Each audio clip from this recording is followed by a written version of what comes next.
G'day, Rockhound here. Finally, in less than a week's time, the founders of Mavericks Proving Grounds will have their first opportunity to play the game as part of the Forge, which is the game's testing phase. Now, as many of you will know, we've had 2 delays prior to the date of November 29 being settled on, and all indications from Automaton, the game's developer, are that there will be no further delays, which is good for them because Automaton's managing director James Thompson promised everyone he'd deliver them free cake if they delayed again. There have, however, been a few murmurs from the community over the last couple of weeks because we've not really had any recent updates.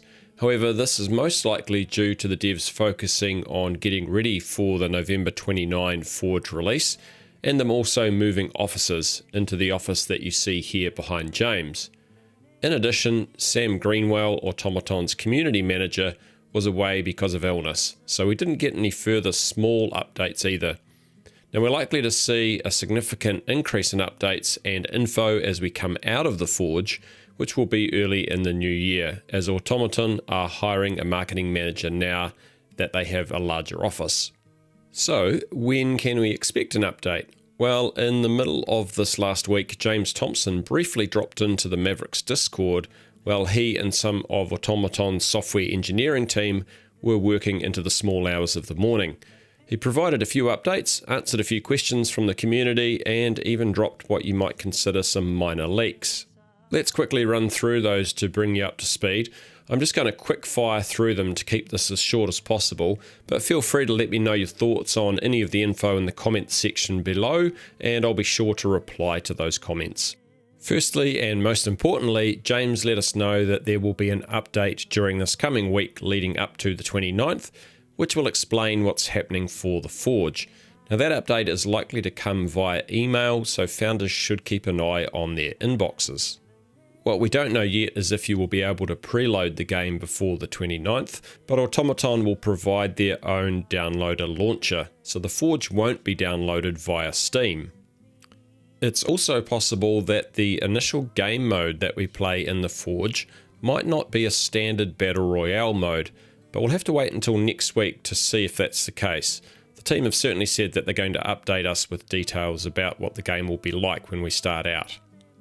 We're also likely to see next week the second video on world building for the Mavericks environment, and we'll get a better idea of what the initial 64 square kilometre play area will be like in that video.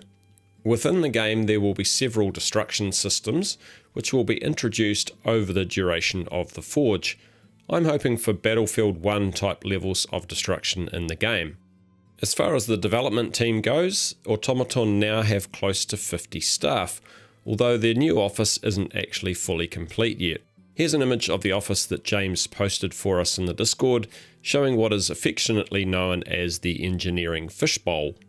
James also cheekily dropped this minuscule teaser image of the Forge login screen, which I've enlarged for you here, not that we can see much extra.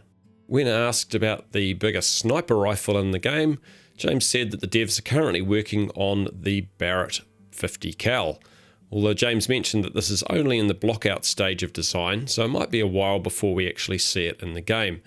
However, it's sure to cause some pretty decent damage when it does arrive.